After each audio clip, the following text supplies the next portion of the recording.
So after putting the M8 back together, as you can see here, it works. It's got service up there. It's actually got all my old games on there. Of course, you see a cat is here, the good old Android 7 Easter egg, where you go around catching cats. See, I just did the first one there.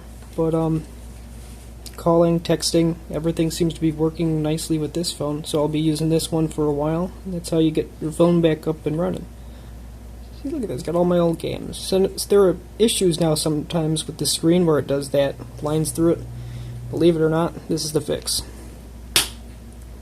There you go. Done. No more lines.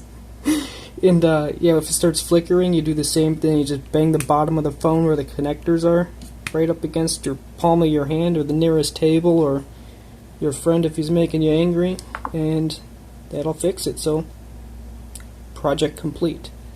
Now I have to fix that phone.